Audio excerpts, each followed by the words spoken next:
அஸ்ஸலாமு அலைக்கும் பிள்ளைகள். இது 2025ஆம் ஆண்டு பாஸ் பேப்பரில் வந்த ஒரு வினா. கோவை 2x வர்க்கம் சக 5x சய 3 ஒரு காரணி x சக 3 ஆகும்.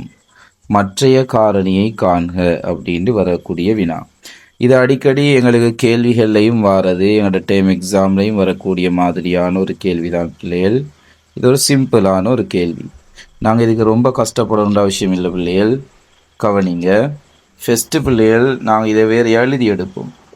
சரியா? 2x வர்க்கம் சக 5x சய 3 அப்படின்றத எழுதி எடுப்போம். அப்போ இந்த நம்பர் பிள்ளைகள் இரு காரணிகளின் பெருக்கமாக இருக்கும். ஒரு காரணி எங்களுக்கு தரப்பட்டிருக்குது எக்ஸ் சக 3 அப்படின்னு தந்திருக்கிறாங்க தானே. அப்போ அந்த காரணி என்ன செய்வோம் பிள்ளைகள்? எழுதி எடுப்போம். ஓகே, பாருங்க, ஒரு காரணி எழுதி எடுக்க போகிறோம். எக்ஸ் சக 3. இப்போ இதோட பிள்ளைகள் மற்ற காரணியும் எப்படி இருக்கும்? பெருக்கப்பட்ட மாதிரி தான் இருக்க போகுது. இப்போ இது விளங்குதா? இது விளங்கும்னு நினைக்கிறேன். அப்போ இந்த ரெண்டு காரணிகள பெருக்கங்களும், இது ரெண்டரையும் பெருக்கம் தான் இது ஆன்சர். இவரங்களுக்கு காரணியாக மாற்றித்தாங்க அப்படின்னு கேட்டிருக்கிறாங்க. அதாவது மற்ற காரணியை தாங்கன்னு கேட்டிருக்கிறாங்க. இதை பிள்ளைகள் கஷ்டப்பட தேவையில்லை. அப்போ விளங்கணும் பிள்ளைகள், முதலாவது இங்கே எக்ஸ் இருக்குன்னு சொன்னால் இவ்விடத்துல எக்ஸ் இருக்குன்னா இங்கேயும் எக்ஸ் தான் வரப்போகுது. அப்போ தானே பிள்ளைகள் எக்ஸ் வர்க்கம் அப்படின்னு வரும். ஏண்டா பிள்ளைகள், இந்த எக்ஸ் இவ்விடத்தில் இருக்கக்கூடிய எக்ஸோட பெருக்கித்தான் எக்ஸ் வர்க்கம் வரும். அதுவும் என்ன எக்ஸ் வர்க்கம் பிள்ளைகள் வரணும்? 2x வர்க்கம் வரணும். இப்போ கவனிங்க பிள்ளைகள், இவ்விடத்துல எக்ஸ் இருக்குது.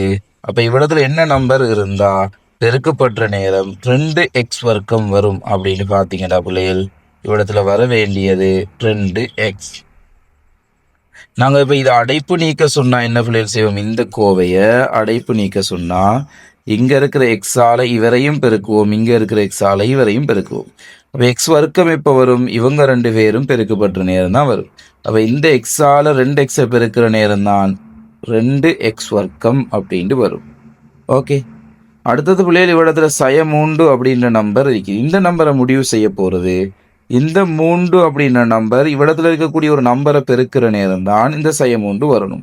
அப்போ இந்த சக 3 இவ்விடத்துல இருக்கக்கூடிய எந்த நம்பரை பெருக்குனா சய 3 வரும் அப்படின்னு பார்த்தீங்கன்னா பிள்ளைகள், சய 1 பெருக்குனா தான் பிள்ளைகள் சய 3 வரும். இது விளங்குதா? இப்போ பாருங்க, இங்கே இருக்கக்கூடிய எக்ஸால நான் 2x பெருக்கிற நேரம் எக்ஸ் வர்க்கம் வருது. இங்கே இருக்கிற சக 3ஆல சய 1 பெருக்கிறேன். ஏன்னா சகதர சய அப்படின்னு வரும். 3 தர 1 3 அப்படின்னு வந்துடும். அப்போ நான் ஒரே ஸ்டெப்பில் பிள்ளைகள் ஆன்சர் எடுத்துடலாம்.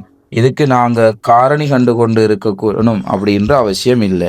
நிறைய பிள்ளைகள் என்ன செய்கிற, இதுக்கு காரணியை கஷ்டப்பட்டு கண்டுபிடிக்கிறது, அது தேவையில்லை. இந்த பகுதி விழாக்கு நாங்கள் இப்படி செய்யலாம் அப்படின்றது விளங்கியிருக்கணும்.